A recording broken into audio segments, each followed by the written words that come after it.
Hi, this is Ella Timbo. My platform is to share instructional tips and inspiration. Welcome for another round of Power Up Your Instruction. For those who are new in this channel, please hit subscribe.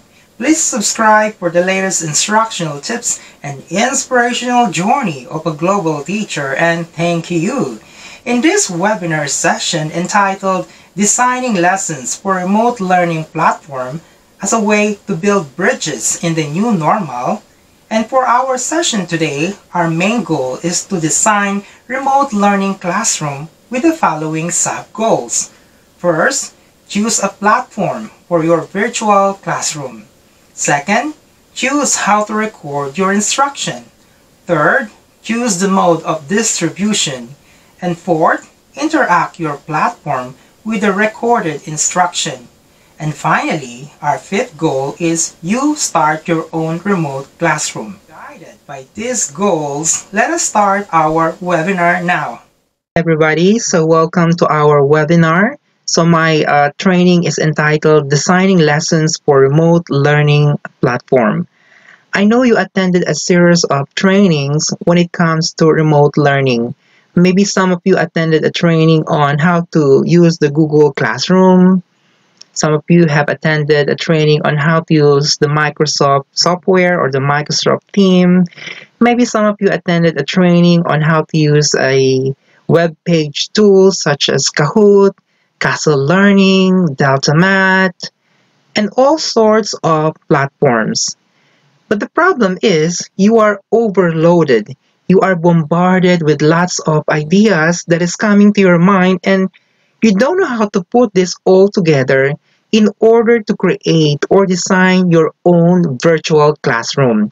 So this training is a product of my curiosity and my desire to create my own classroom, my own remote classroom, in order to answer the needs of my students. And I want you to reflect on the following question. Would it be nice to create your own recorded instruction to cater the needs of your students? Uploading personalized recorded instructional videos that suit the needs of your students? A recorded instruction that they can access anytime and anywhere? Would it be nice to have your own educational channel in YouTube and be a content creator, which I did? Would it be nice, right? Because it's nice to create your own instructional videos that suits the needs of your students. You know your kids, right? So it's better to create a video that is actually catering to their own needs. And when we are designing a classroom, we need to keep the acronym KISAC. KISAC stands for Keep It Simple and Creative. So in order to design our classroom, our remote classroom, our virtual classroom, we need to keep it KISAC, keep it simple and creative. And to give you a synopsis, a preview of the training, what it's all about, so we will deal about the different tools to create the videos. So the following are the common tools to create videos. We have the video through Google Meet. So in Google Meet, there's a video and you can save it in your Google Drive. In Microsoft Teams also, there's a way for you to record your instruction. In Zoom also, you can record your instruction. In Screen Record, another platform. And Screencastify, which is another platform in order to create your own video. And also, when you created your video, some of it you need to edit, right? And the following are the tools in order to edit your videos. We have the iMovie, we have the video editor, we have the Adobe Spark Video, and the Flipgrid. Some of these are actually free and some are not. So you decide which of the following might be applicable in your own situation. Then you created your video, you were able to edit your video. Now the problem is where to share it. Where are the platforms I can share my video? Well, the following are the portals or the mode wherein you can share your video. We have the Microsoft Stream, we have the Flipgrid, we have the Google Drive, and the YouTube. And for this particular training, that is what we're gonna do at the end of this webinar. Maybe at the end of the training, you have the idea what to put in your mind so that you can design your own classroom and apply that when the school year opens somewhere in August or whatever the date is. So at least you are prepared in order to give something to your students when the new normal begins. So there are two ways we can do our remote instruction. I know you attended a series of trainings, so by now you have the idea what synchronous and asynchronous instruction is.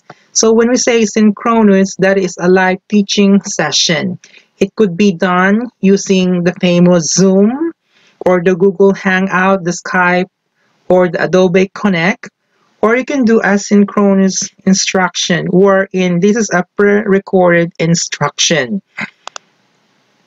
Now, when it comes to the different online platforms, there's what we call LMS, or the Learning Management System. So LMS, it is actually a software wherein it includes features like lesson materials, quizzes for self-assessment, progress tracking, and learners' feedback. So there's a way for you to upload your work, and there is also the way for a student to answer it and give it back to you, and you grade that work with some feedbacks. So that's learning management system. Or sometimes you are using softwares like Kahoot, BrainPop, Castle Learning, DeltaMath, to name a few. Okay, so those are classified as learning management system. Now, when it comes to our remote learning versus the learning management system, what is the difference? When we say remote learning, it is a collective experience where students and teachers can virtually present together, either in synchronous or asynchronous. So that is remote learning.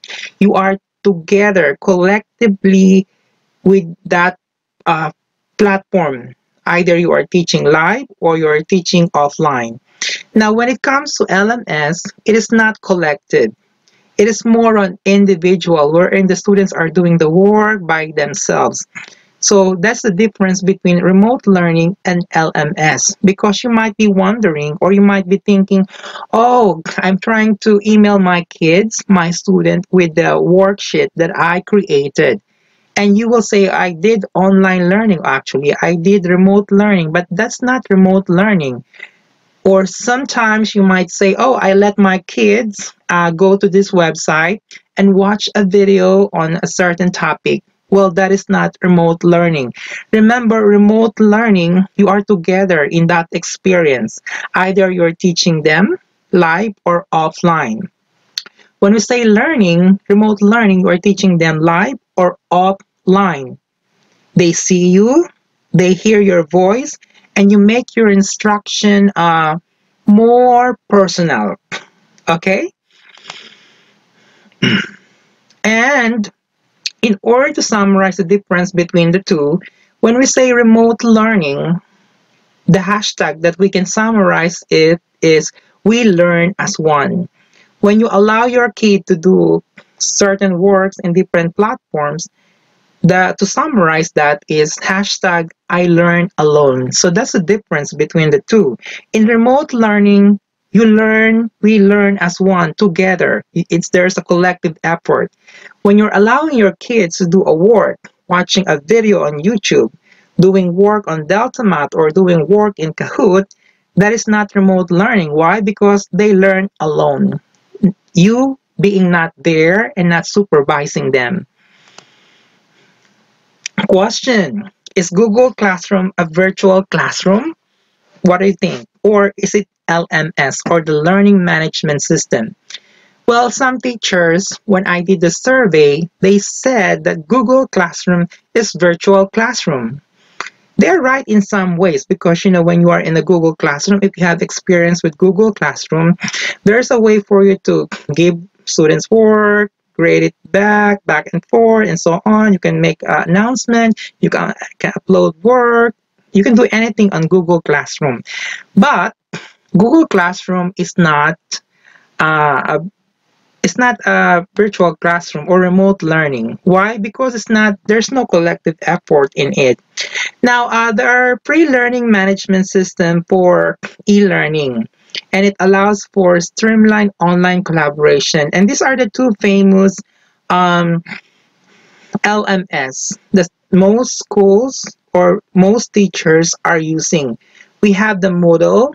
This one has been used long time ago, and we have the Google Classroom, which is very famous. Everybody is using Google Classroom.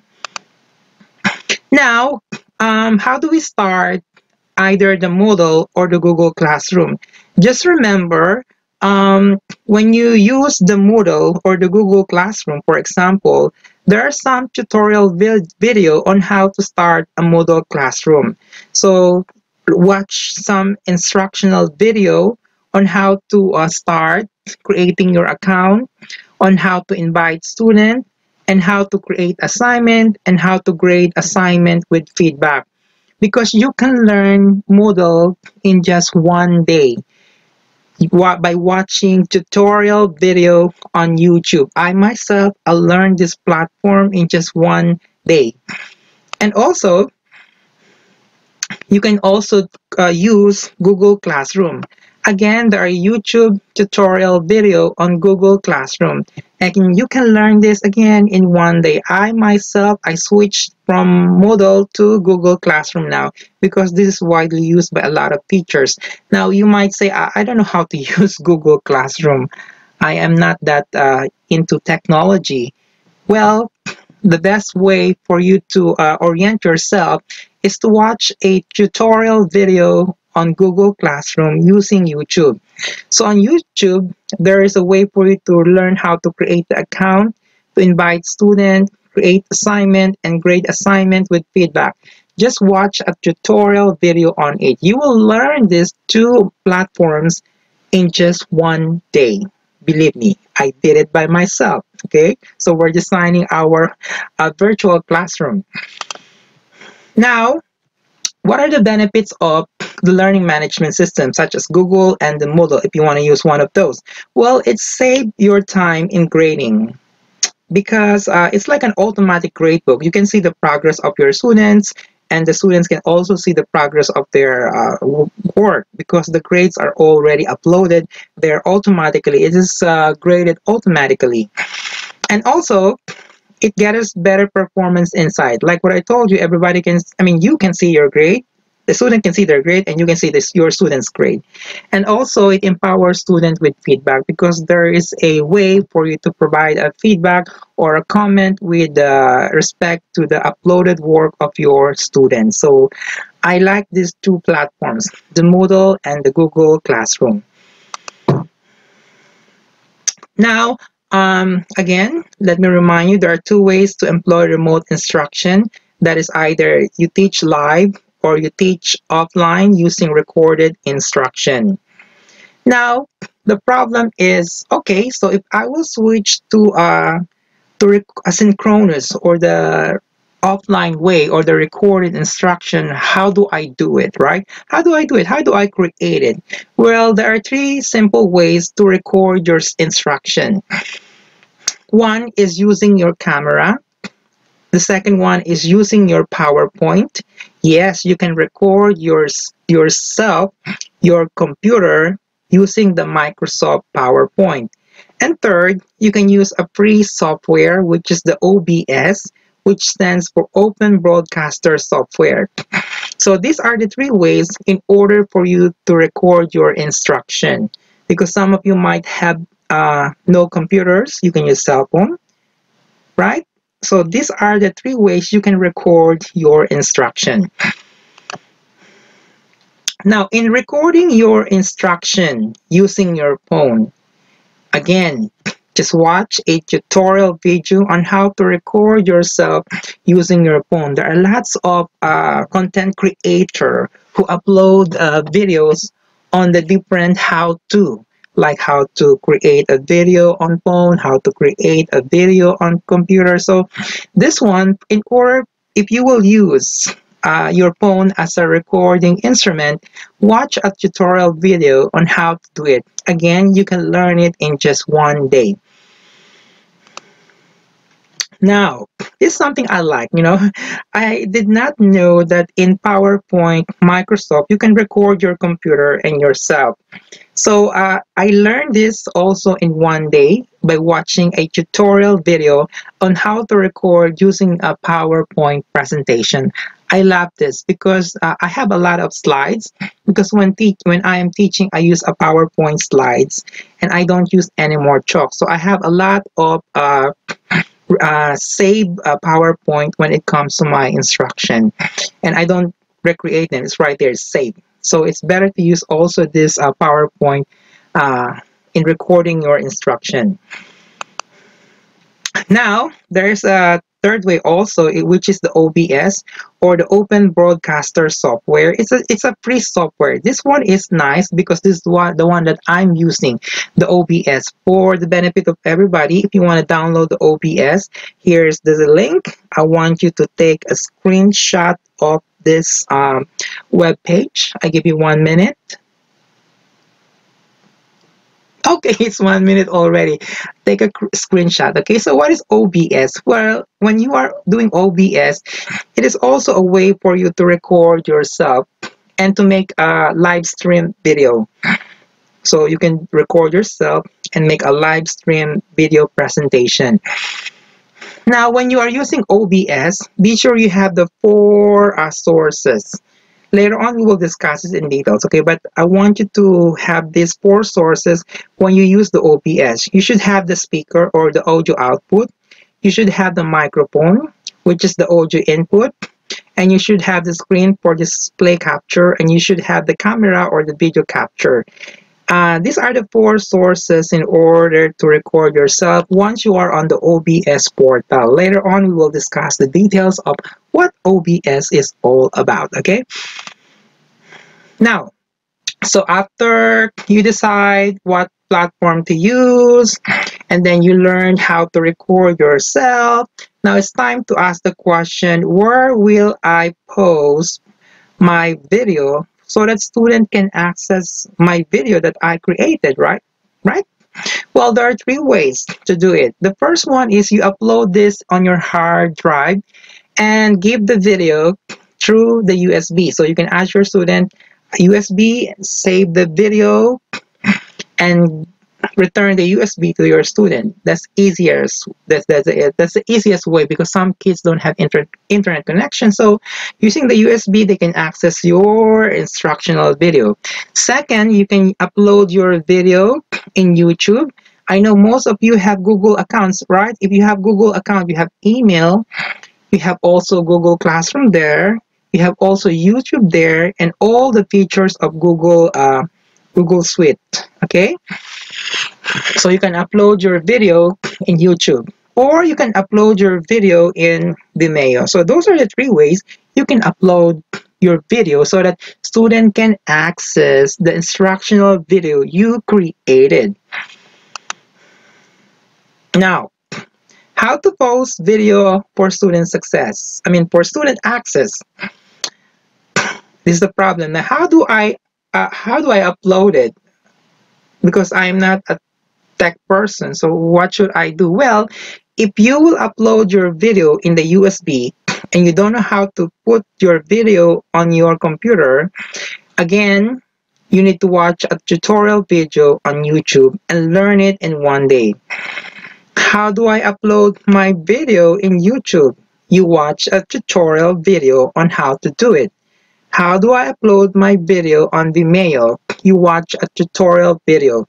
You can learn this in one day because I myself, I learned it in one day. I learned how to upload my video in YouTube, which is a nice platform. Okay, now, so this time, we will now design our remote classroom. So there's one simple rule that is KISAK.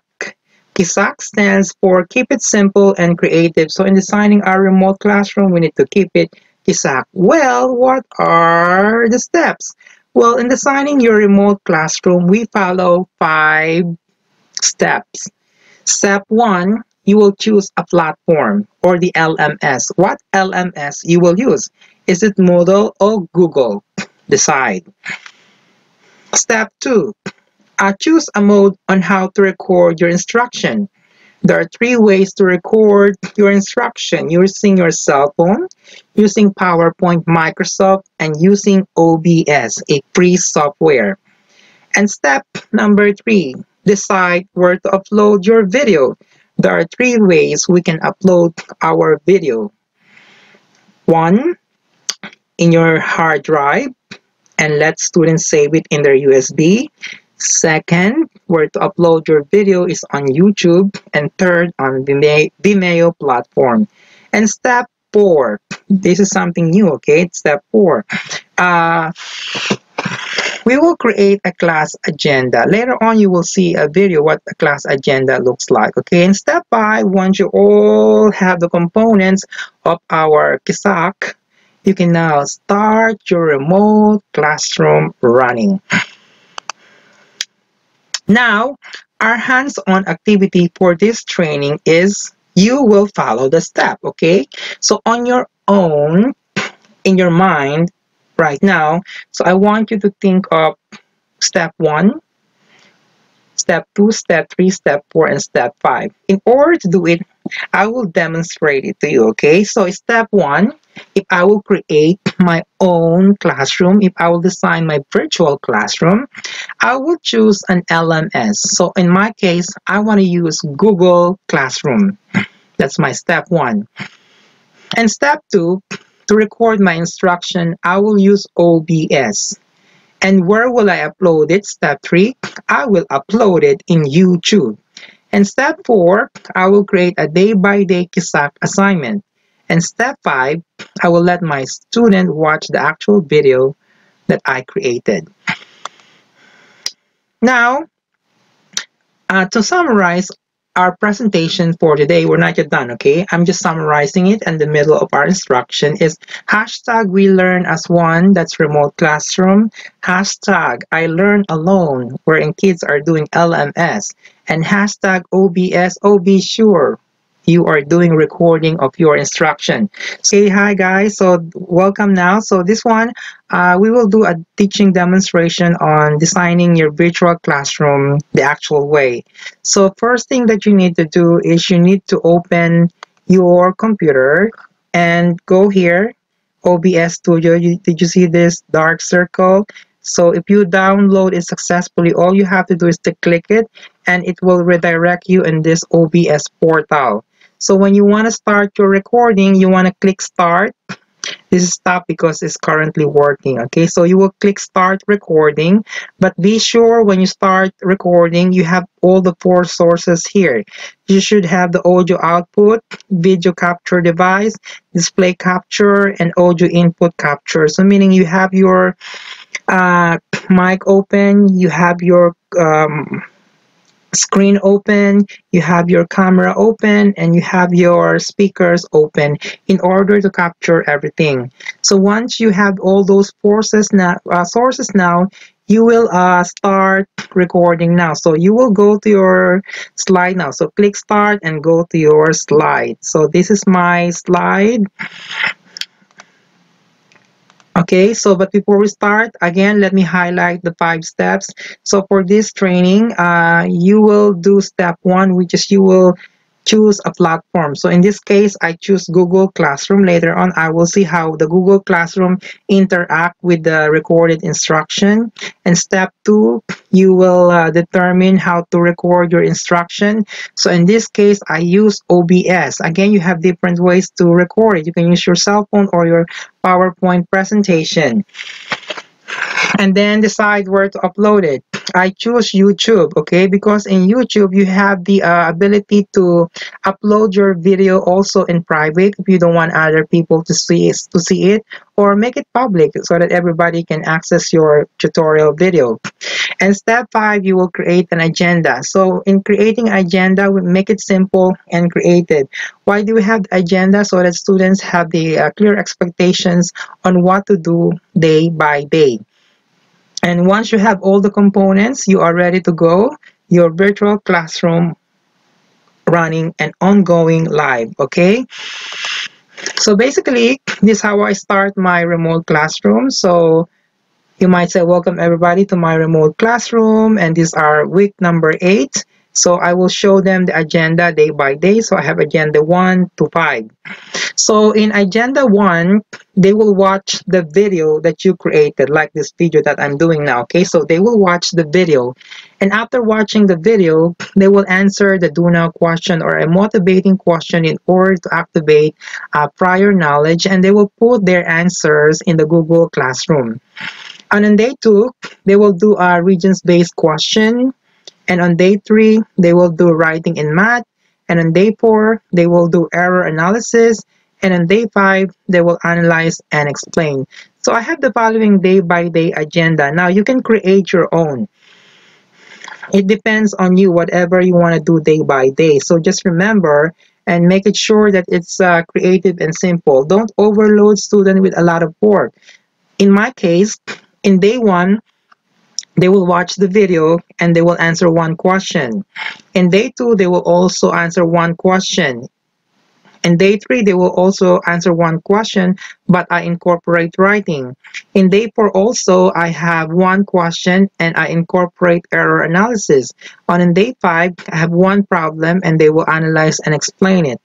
So you see, I gave only one question because I don't want to overload students. Remember, they are doing more subjects also, like more than 5 classes, so that's a lot.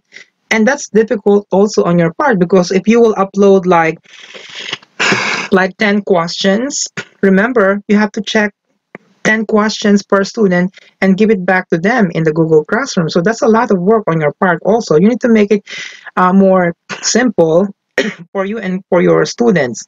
And again, you have the way to tweak it and to modify the day-by-day activity. Maybe on day 1, they will watch the video you created, and they will answer one question, or they will react on the video that you created. Let them summarize it on their own words.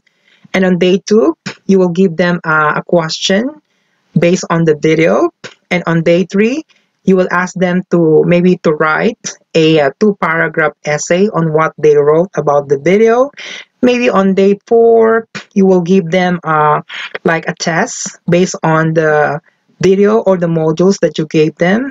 And on day 5, maybe you ask them to answer some questions on the different platforms that you know, like maybe you have a knowledge of Kahoot, let them go to Kahoot.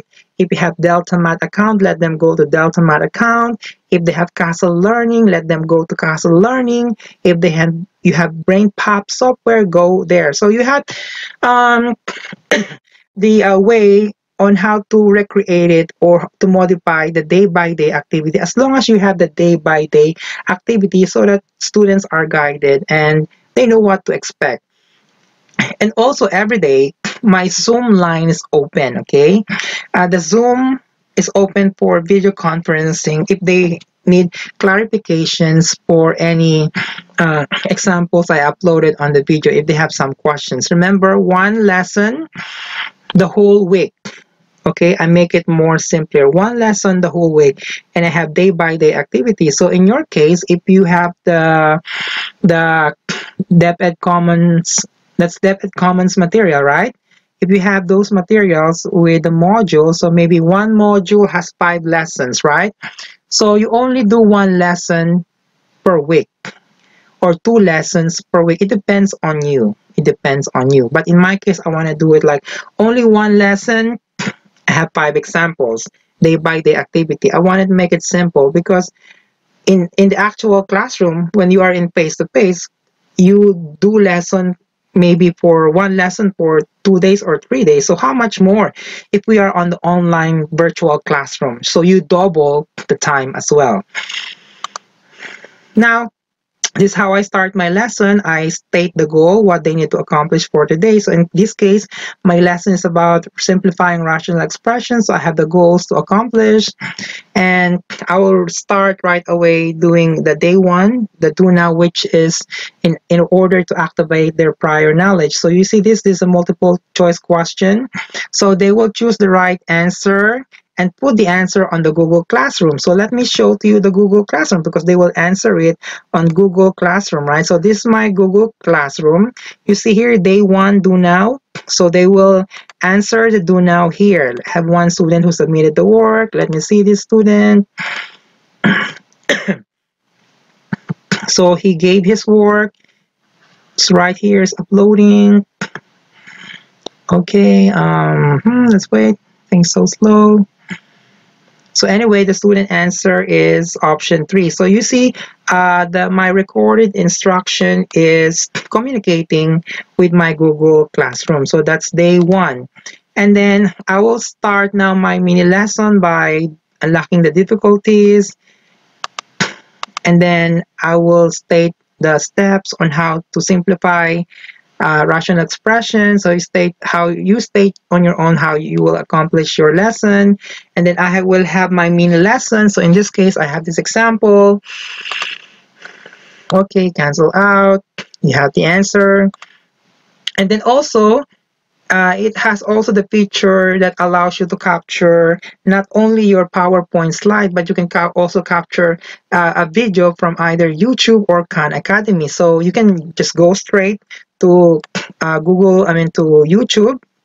You can go to YouTube straight. So right here is the YouTube. So you will just click play. Expression And is right merely now it's divided being by the captured, okay? It's being user-defined fractional captured, the form as video. a rational expression. And we should note that the domain of this rational So expression. you see the OBS capture a video from a video. Is it nice, right? So you can record your slides and it can record also your video from either Khan Academy or YouTube platform. And then after day 1, I have my day 2. You see how simple my day 2 is? I have here a question, just one question. Make your day by day activity simple. This is my day 2 question, which I copy paste from a Regents-Based Question. And then I have day 3 activity, one question, but I incorporate writing in my activity.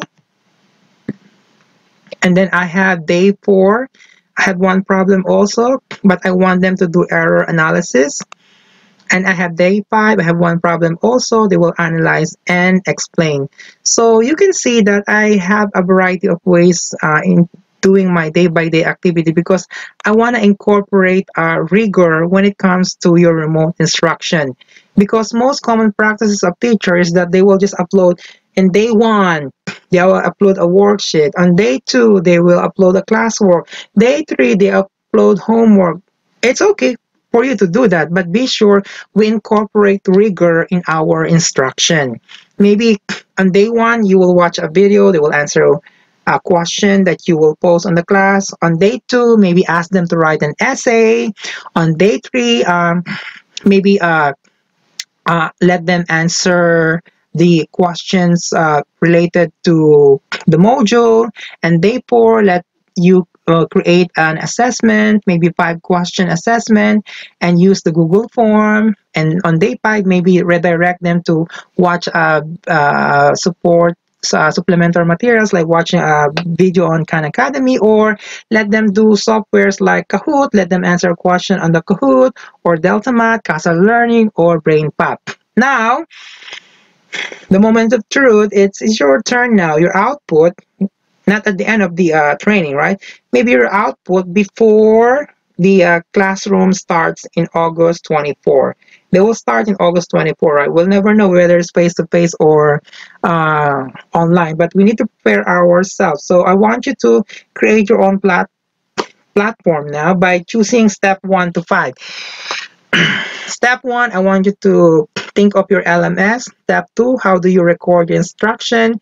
Step 3, where will you record the instruction? Step 4, you need to create your agenda day by day. Be creative when you are creating your own class agenda day by day, okay? So, thank you guys. That is the end of our training for today.